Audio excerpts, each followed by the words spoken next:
네, 저는 오늘 이 수능으로 향하는 여정의 시작, 중학수학과 모의고사 대비라는 그런 타이틀로 한번 설명을 드려보려고 합니다. 아까 이제 소개해 주셨다시피 이 수능이라는 거, 수능은 조금 멀어 보이지만 사실 또 그렇게 멀지는 않습니다. 올해 중3 기준으로 해서 지금 수능이 한 1060일 정도 남았다고 합니다. 그런데 이 1060일이 사실 굉장히 짧은 기간일 수도 있고 뭐 어떤 친구들한테는 긴 시간일 수도 있지만 제가 느껴봤을 때는 그렇게 긴 시간은 아닙니다. 그렇기 때문에 이를 중학교에서부터 어떻게 대비를 하고 진행을 할 것인지 또 모의고사 대비는 어떻게 해야 되는지 이런 부분들을 한번 설명을 드려보고자 합니다. 제가 이제 저 PPT랑 똑같은 유인물을 이제 나눠 드렸으니까 이 앞에가 잘 안 보이시는 분들은 유인물을 보시면서 설명 들어주시면 감사하겠습니다.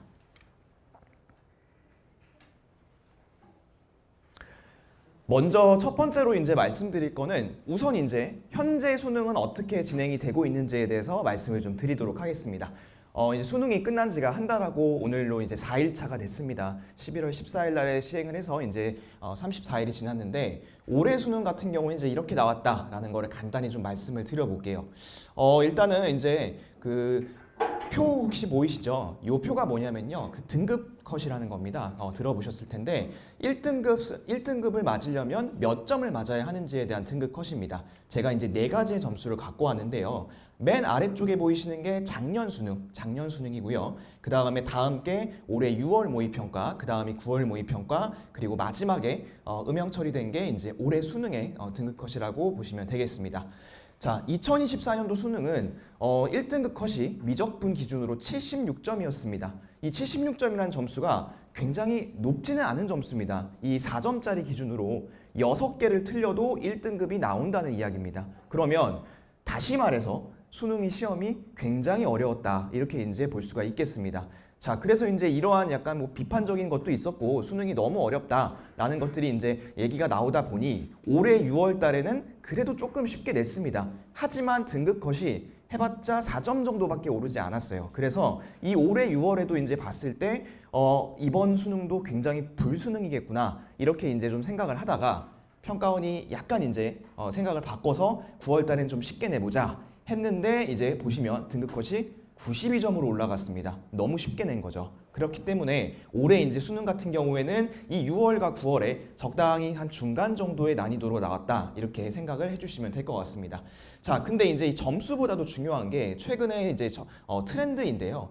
최근에는 과거 수능하고 조금 다른 부분이 있습니다. 수학 같은 경우에는 과거에는 쉬운 문제들을 쭉 배치를 해놓고 중간 난이도 몇 개, 그 다음에 마지막에 소위 킬러라고 하는 21번, 30번 이런 문제들이 두세 문제가 들어가 있었습니다. 그렇기 때문에 적당히 사실 공부를 해도 어느 정도 점수가 나왔었어요. 그런데 교육에 관심이 이제 있으신 분들은 아시겠지만 소위 말하는 킬러 문제 이런 것들을 이제 없애라라는 그러한 이제 정부의 방침도 있었고 하다 보니 이 킬러 문제를 없앴습니다. 그 대신에 이제 뭐가 나오냐면 준킬러라고 하는 중상 문제를 많이 배치를 하는 거예요. 그러다 보니까 이제 어떤 또 문제점이라고 할까요? 이런 것들이 발생하냐면 기존에 애매하게 공부했던 학생들은 그래도 적당히 점수가 나오고 난 킬러만 포기할래 이게 됐었는데 이제부터는 그게 안 됩니다. 한 두세 문제 풀면 전부 다 준킬러, 중상 이렇게 나오기 때문에 애매하게 공부한 친구들은 점수를 받을 수가 없다. 그렇기 때문에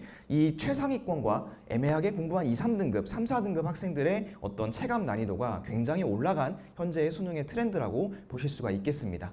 그리고 또 하나 말씀드리고 싶은 점은 이 오른쪽에 보시면 이제 끔찍한 문제가 하나 있죠. 이게 이제 올해 수능에서 객관식 중에 가장 어려웠던 15번 문제를 제가 갖고 왔습니다. 당연히 여기서 제가 풀 거는 아니고요. 이 문제는 이제 고등학교 2학년 학생들이 배우는 미분과 뭐 연속 이런 것들을 가지고 낸 문제입니다. 하지만 이 문제에서 이제 중요한 포인트는 뭐냐면요. 이 문제를 마지막에 답을 낼 때 어떤 걸 쓰냐면 중3들이 배우는 2차 방정식, 고1들이 배우는 2차 방정식과 근과 계수의 관계라는 것을 사용을 해서 답을 내게 됩니다. 그러면 고2 것만 열심히 하면 답을 낼 수가 있을까요? 그렇지 않다는 겁니다. 중학교의 수학의 베이스, 고등학교 1학년 수학의 베이스를 알아야지만 이러한 준킬러 문제, 가장 어려운 문제도 풀 수 있었다. 그렇기 때문에 이 중등과 고1 과정의 중요성을 다시 한번 확인할 수 있는 현재의 수능이라고 보실 수가 있겠습니다. 자, 그런데 지금 이제 앉아 계시는 우리 학부모님들께서는 사실은 뭐 고등학생 학부모님들도 계실 수도 있지만 대부분 중학생들 학부모님들이 많으실 거라고 생각합니다. 그래서 이 현재 중학생들, 올해 중3들 기준으로 해도 이제 수능이 변화를 합니다. 어떻게 변화하는지 한번 보실까요? 자, 이 수능이 2028 수능부터, 즉 현재 중3부터 이제 체제가 좀 바뀝니다. 현재까지는 아이들이 22문제의 공통 문제를 풀고요. 그리고 이제 세 과목 중에 하나를 선택을 했었습니다. 문과 친구들은 주로 확률과 통계를 선택을 했고, 이과 친구들은 미적분과 기하라는 그런 과목을 선택을 했습니다. 그런데 2028 수능부터, 즉 2009년생부터는 공통 과목만 봅니다. 현재 수학원, 그 다음에 수학2, 그리고 확률과 통계 이렇게 이제 공통 과목으로만 진행이 되고, 이게 이제 현재는 30문제긴 한데 정확하게 몇 문제 어떤 형태로 나올지는 아직까지 확정이 안 됐다고 합니다. 뭐 서술형의 이야기도 있고, 근데 이제 그런 것들은 차차 발표를 할 텐데 어쨌든 중요한 것은 선택 과목이 없어졌다. 그렇다면 이제 이게 과연 불리한가 유리한가에 대한 이야기들이 또 많이 나올 수밖에 없습니다. 자, 우선은 어떤 점이 조금 유리한가라고 생각해 보면 현재 수능 체제에서는 이 과목별로 1등급 컷이 좀 다릅니다. 아까도 살짝 보셨다시피 어떤 과목은 뭐 94점이 1등급이고 어떤 과목은 88점만 맞아도 1등급이고 이러한 차이가 좀 있습니다. 그렇기 때문에 약간 이 선택 과목 간에 조금 유불리가 좀 발생할 수밖에 없고, 아이들이 이제 좀 전략적으로 이거를 골라야지만 조금 더 대학을 잘 갈 수 있고 이런 부분까지 고려를 했다면, 이제는 그런 게 없으니까 그냥 공통 과목만 보니까 조금 더 선택에 있어서는 간단해졌다라고 생각할 수도 있습니다. 하지만 아시다시피 이 수학이라는 과목을 문과 이과를 같이 보게 되면 어떨까요?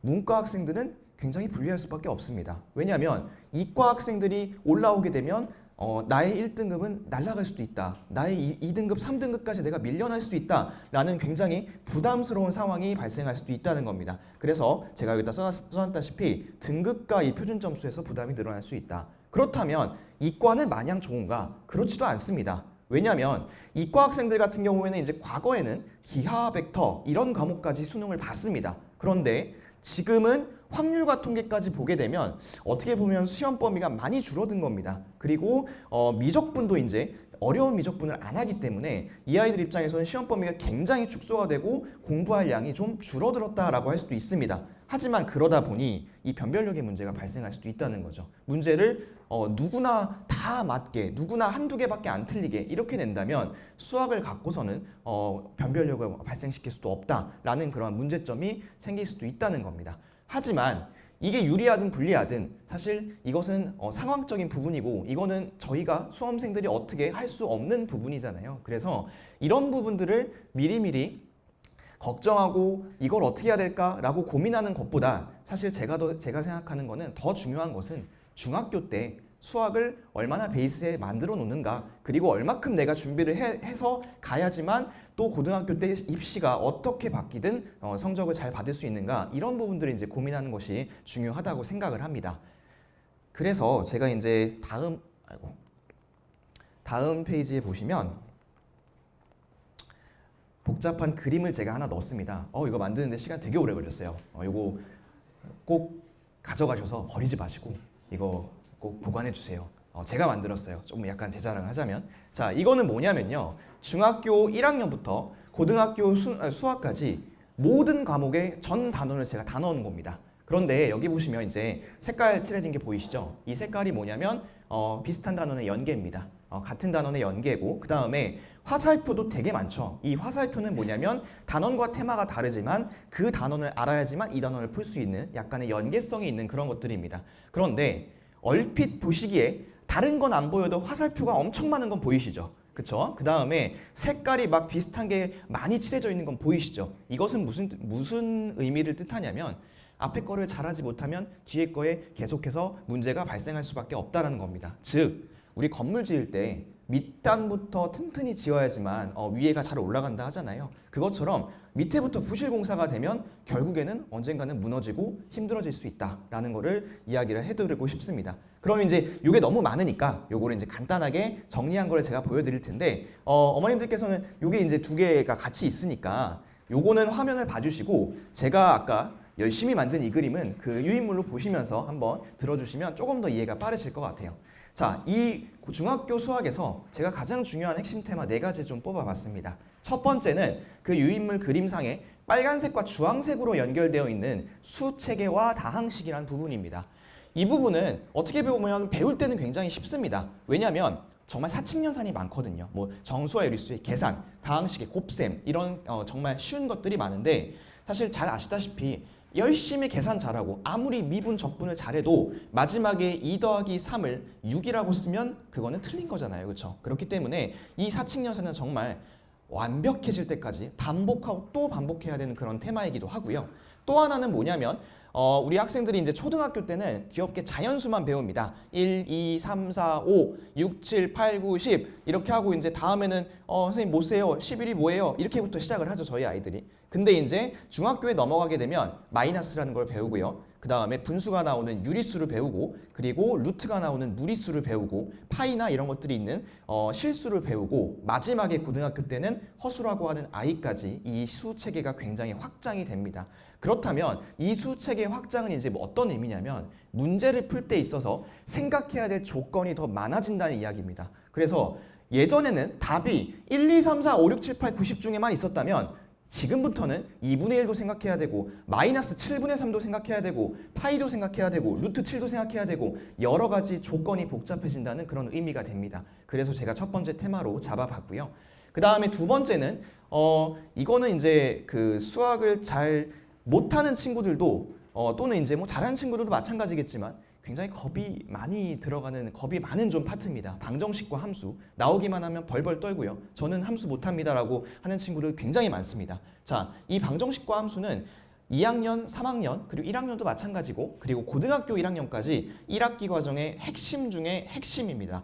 자, 그런데 이 방정식을 공부할 때 조금 아이들이 잘못 공부하고 있는 게 선생님 저는 2차 방정식 풀 줄 알아요. 전 답 구할 줄 알아요. x가 3이에요. y가 얼마예요? 이런 것들은 잘 구합니다. 근데 이게 과연 방정식을 잘하는 걸까? 그렇지 않습니다. 제가 여기다 이제 뭐라고 써놨냐면 방정식은 직접 세울 수 있어야 한다라고 이제 써놨습니다. 이게 이제 무슨 말이냐면 예를 들어서 서울부터 부산까지 거리가 250km인데 거기서 기차를 타고 2시간, 그 다음에 뭐 버스를 타고 3시간을 갔다. 속력이 60km고 버스의 속력은 70km라고 했을 때 총 뭐 얼마큼 타고 갔는지 몇 킬로인지 이런 거를 구하는 상황을 보고서 그 방정식을 세울 수 있어야지만 아이들이 이 방정식을 잘할 수 있다라고 이제 판단을 할 수 있는 겁니다. 그 다음에 두 번째는 함수인데요. 이 함수는 그림으로 되어 있다 보니 아이들이 이제 이 그림을 어떻게 그립니까? 이 그래프 어떻게 그리나요? 부터 시작해서 굉장히 겁이 많은 파트이기도 합니다.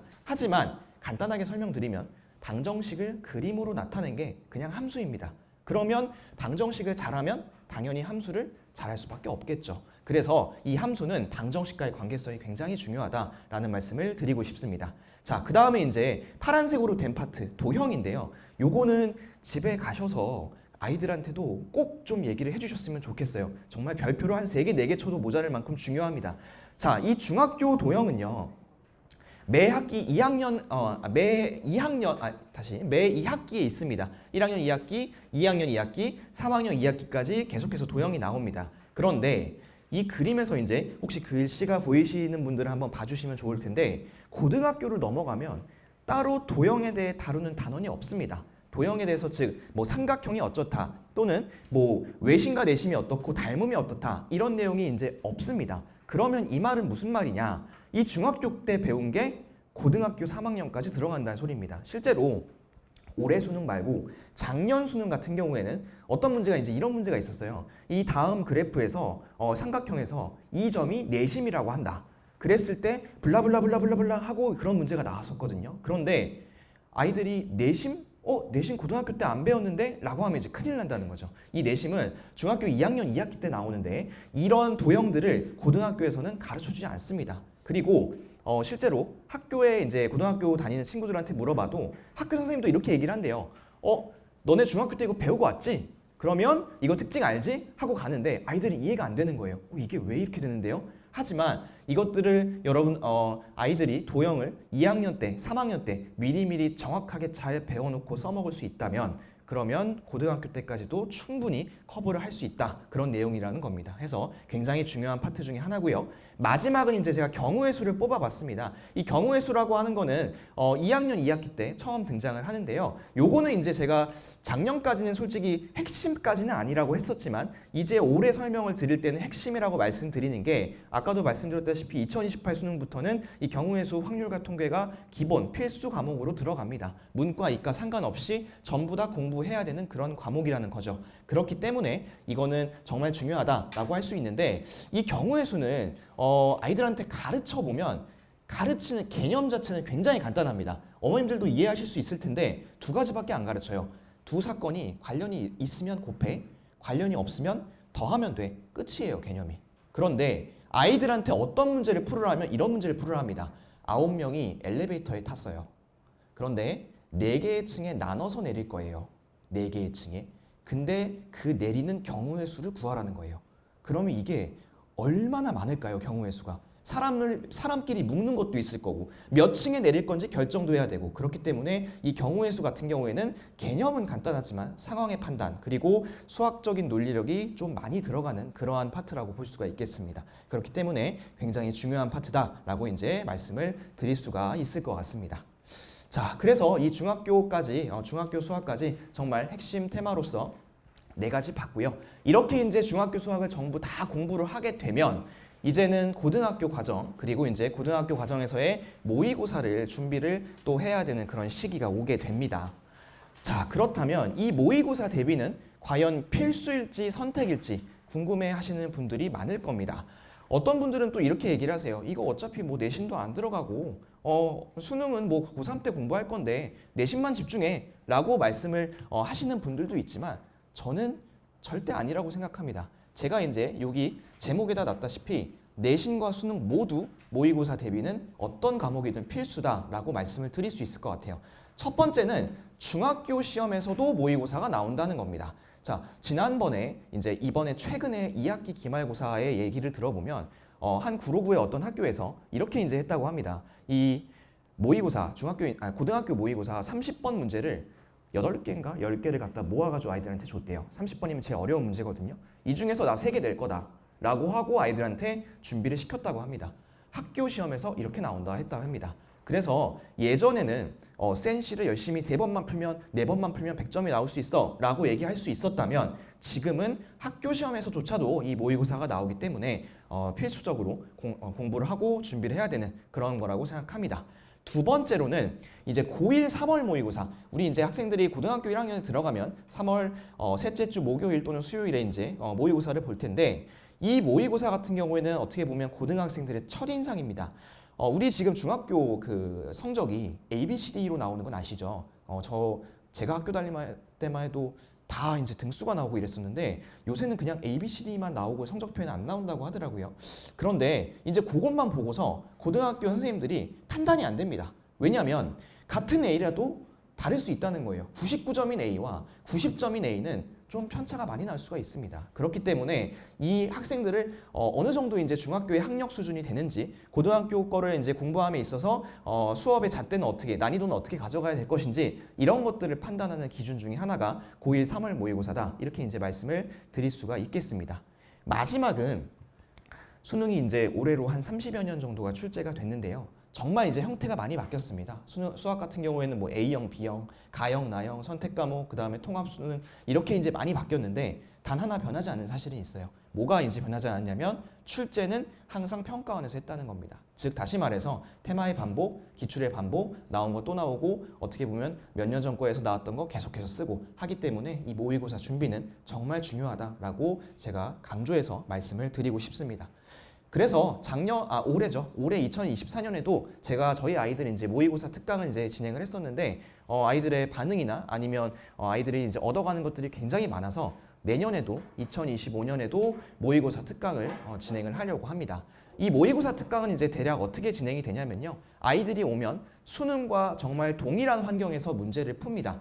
이 수능과 동일한 환경이라는 게 어디까지 동일한 환경이냐? 수능 시험장을 가면 핸드폰 당연히 못 쓰고 그 다음에 가방 같은 것도 이제 앞으로 다 꺼내요. 가방도 앞으로 다 보내고 그 다음에 심지어 샤프도 나눠주죠. 수능 샤프, 그 다음에 수능 볼펜 이렇게 나눠주고 컴사도 마찬가지로 부정행위 방지를 위해 나누어줍니다. 저도 그렇게 합니다. 아이들을 뭐 필통에 당연히 뭐 컨닝한 사람은 없긴 하겠지만 필통 같은 데다가 그런 것들 숨겨가는 학생들도 막 수능에서 부정행위로 발각되고 하는 것들이 있다 보니 가방을 전부 걷고 당연히 핸드폰 걷고 실제 동일한 사이즈의 그 시험지를 주고 OMR까지 준 다음에 수능을 실제처럼 모의고사를 보게 되고요. 그 다음에 이제 모의고사를 딱 보고 나서 채점을 하겠죠. 그 다음에 이제 하는 것은 수능 1등급 강사의 꼼꼼한 해설인데 이 수능 1등급 강사는 멀리서 찾지 않으셔도 됩니다. 바로 앞에서 열심히 떠들고 있는 이 사람이고요. 열심히 제가 꼼꼼하게 이제 해설을 진행을 할 예정입니다.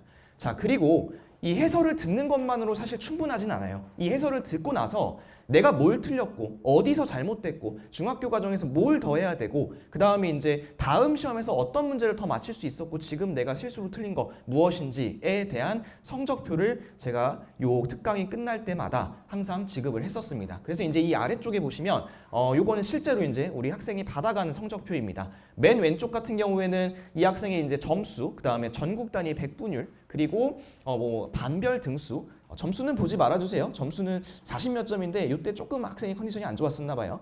그리고 이제 매 시험마다 어떻게 또 점수와 등급이 변화하는지 이런 것들을 제가 안내를 하고요. 그 다음은 이제 뭐냐면 각각의 문제에서 어떤 학기에 어떤 단원에서 이 테마가 나왔는지에 대한 것들, 그 다음에 이 문제의 전국적인 정답률은 어떤지 이런 것들에 대한 안내가 나가고요. 마지막에 이제 나가는 시험 총평이라는 거는 이 시험의 난이도, 그 다음에 이 시험에서 학생들이 맞출 수 있었는데 이건 뭐 못 맞췄다 하는 것들, 또는 다음 시험에서 어떤 점들을 좀 보완을 하면 좋은지 그런 것들을 이제 개개인마다 써가지고 제가 이렇게 성적표로 지급을 좀 했었습니다.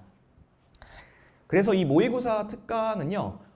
내년도 이제 얼마 안 남았습니다. 2024년도. 그래서 이제 2025년 들어가면 상반기 중에 뭐 겨울 중에 이제 오픈을 할 건데 토요일 주말 특강으로 이제 오픈을 할 예정이고요. 아직까지 정확한 시간과 그 다음에 이제 며칠에 개강을 할 것인지에 대한 공지가 아직은 나가지 않은 걸로 알고 있습니다. 요거는 이제 조만간 학원에서 저희 블로그나 아니면 이제 뭐 알림톡이나 이런 것들로 안내를 드릴 테니까 받아보시면 많이 관심 좀 부탁드리고요.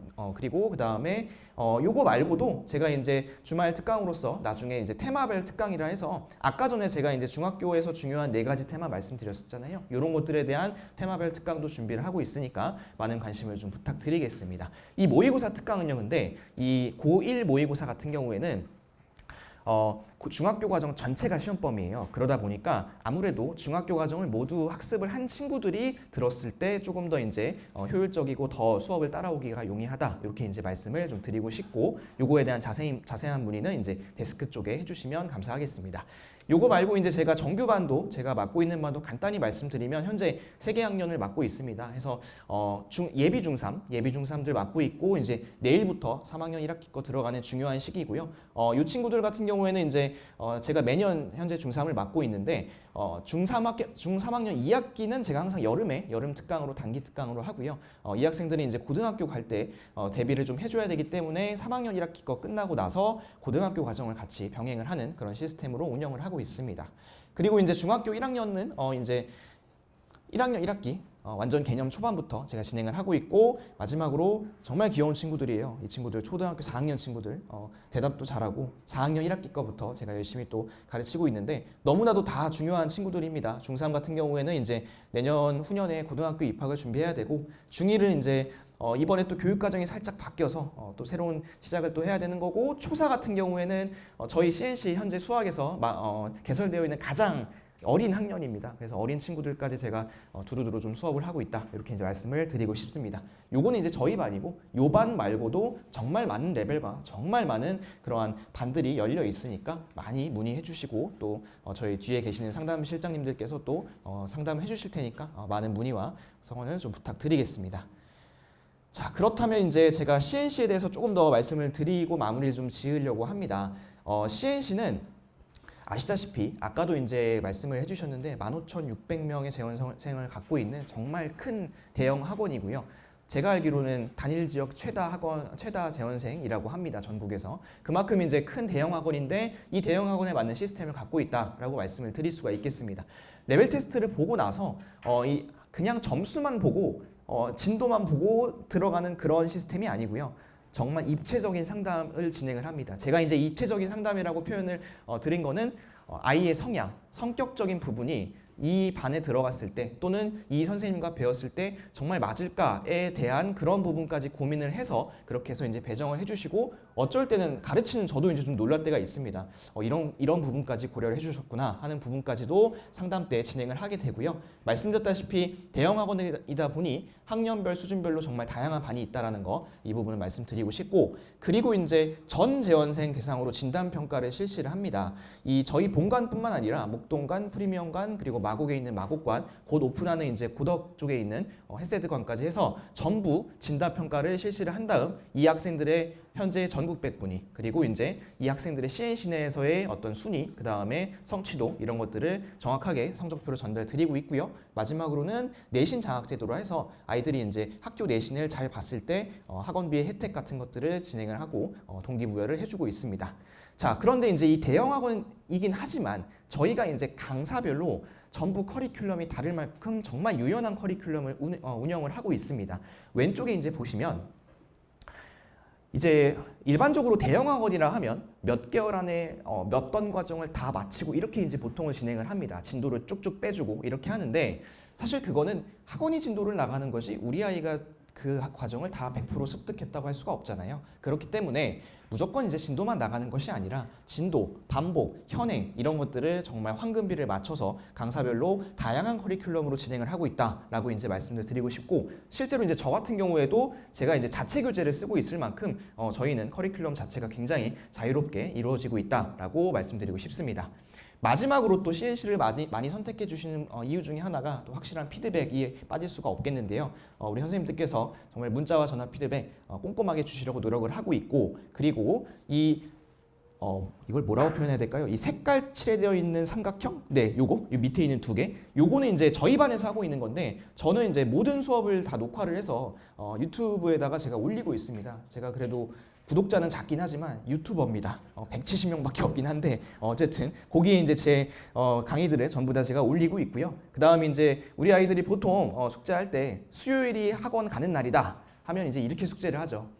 수요일 아침에 책을 열심히 챙깁니다. 그래서 엄마 나는 이거 학교 가서 무조건 다 할 수 있어. 아니 수업은 언제 들어? 괜찮아 할 수 있어. 점심시간도 있고 쉬는 시간도 할 수 있어. 막 열심히 합니다. 그러다 이제 언제까지 하냐? 버스 창문에다 대고 하죠. 이렇게 열심히 버스 창문에 대고서 그러고서 이제 거기서도 끝나지 않습니다. 엘리베이터 줄 서가지고 또 열심히 하고 있습니다. 제가 이제 만나서 뭐하니 물어보면 숙제하고 있대요. 거기서도 끝나지 않습니다. 올라와서 복도에서 정수기 물 마시면서 화장실 가면서 그렇게 숙제를 합니다. 근데 과연 그게 도움이 될까요? 그렇게 해서 정답률이 실제로 좀 올라올까요? 저는 아니라고 생각합니다. 그렇기 때문에 저희 반은 귀찮지만 숙제 인증 시스템을 좀 진행을 하고 있습니다. 아이들이 전날 밤까지 찍어서 보내야 되고 그리고 아이들은 굉장히 싫어해요. 왜냐하면 그 톡방 안에 저, 아이, 엄마 이렇게 셋이 있거든요. 그래서 내 숙제를 왜 엄마한테 보여줘야 되냐 아주 난리가 납니다. 하지만 그래도 반발을 무릅쓰고 진행을 하고 있다는 거 그렇게 이제 아이들을 위해서 확실한 피드백과 또 관리를 진행하고 있다는 것도 대형학원 CNC의 장점이라고 생각을 할 수가 있겠습니다. 제가 이제 시간이 좀 길어져서 오늘 죄송하지만 질문은 못 받을 것 같고 제가 한 학생의 이야기, 예시 이야기만 하나만 들어드리고 마무리를 하도록 하겠습니다. 어떤 학생이 있었는데 이 학생이 중학교 때 공부를 되게 잘했어요. 그래서 이 학생이 중학교 6학기 시험을 봤는데 수학 기준으로 해서 그 6학기에서 3개인가? 시험 3개 틀렸습니다. 6학기에서요. 6학기라고 하면 시험은 12번이죠. 중간기말. 그래서 이제 이 학생이 특목고를 갔어요. 성적이 좋으니까. 근데 이제 특목고에 가서 무슨 계기였는지는 모르겠지만 뭐 아무래도 본인의 계기가 있었겠죠. 수학을 놨어요. 이 수학은 이제 고1, 고2 때까지 놓고 3학년 때 시험이 점수가 이제 100점이었는데 전국 단위 모의고사 기준으로 그거의 반이 나왔어요. 점수가 딱 반, 한 50몇 점, 40몇 점 이렇게 나왔어요. 그리고 내신은 20몇 점이 나왔어요. 20몇 점. 근데 이 100점 맞던 학생이 그렇게까지 어떻게 가지? 하지만 그렇게 또 되더라고요. 근데 이제 이 학생이 좀 정신을 차립니다. 언제 정신을 차렸냐면 고등학교 3학년 때 대학은 가야지 하고 이제 정신을 차려요. 그래서 이제 고3 첫 번째 모의고사를 봤을 때 이 학생이 이제 54점을 맞습니다. 54점. 그리고 이제 모의고사가 굉장히 많을 거 아니에요. 고3 때는 4월도 보고 6월도 보고. 그리고 이 학생 수능 때 몇 점 맞았을까요? 몇 점 맞았을 것 같습니까? 이 학생이 재수는 하긴 했어요. 재수에서 재수 때는 이제 1등급을 받았는데 수능 때 이 학생이 처음에 고3 때 봤을 때 92점을 받았어요. 54점을 받다가. 이거는 사실 솔직히 말씀드리면 말도 안 되는 거거든요. 얘는. 왜냐하면 시작할 때 54점. 근데 끝날 때 수능 때 92점. 이거는 말도 안 되는 겁니다. 그럼 이제 이 학생이 어떻게 이렇게 됐냐? 제가 이 학생의 사례를 드는 거는 이 부분 때문인 거예요. 이 학생이 중학교 때 소홀히 공부를 하지 않았어요. 이 학생은 중학 수학을 정말 착실히 했어요. 그래서 이 학생이 수학을 놓고 나중에 다시 시작을 하고 싶을 때 베이스가 있는 거예요. 기본적인 건물 구조는 갖춰져 있는 겁니다. 그렇기 때문에 거기 위에 올리고 쌓았을 때 좋은 점수가 나오고 금방 다시 회복할 수 있다라는 겁니다. 그리고 그렇기 때문에 이 중학교의 베이스는 너무너무 중요하다라고 제가 말씀을 드리고 싶고요. 그리고 이 학생은 지금 이제 졸업을 했죠. 대학교 졸업하고서 이제 20대 후반 거의 30대를 바라보고 있는데 그 학생이 지금 뭐 하고 있을 것 같습니까 혹시? 그 학생? CNC에서 수학을 가르치고 있어요. 그 학생이. 그 CNC에서 수학을 가르치고 있고 누군지는 제가 민망해서 말씀을 안 드릴게요. 근데 여기 보면 이름이 나와 있어요. 그 학생 이름이 여기 나와 있습니다. 그래서 제가 아니고요. 저 아니고요. 제 얘기 아니고요. 그 학생. 네, 그 학생의 이야기를 제가 말씀을 드렸고요. 어쨌든 이렇게 추운 날씨에 또 긴 설명에 들어주셔서 정말 감사드리고 고민은 하지 않으셨으면 좋겠어요. 이 고민하는 시간도 아깝습니다. 우리 학생들 수학 빨리 공부해야 되는 시기고요. 고민은 저희 강사들, 저희 학원에서 하겠습니다. 어머님들께서는 결정만 내려주시면 저희가 또 열심히 관리하고 가르칠 테니까 또 CNC 많이 관심 가져주시면 감사드리겠습니다. 지금까지 본관 수학과 강사 한기수였습니다. 고맙습니다.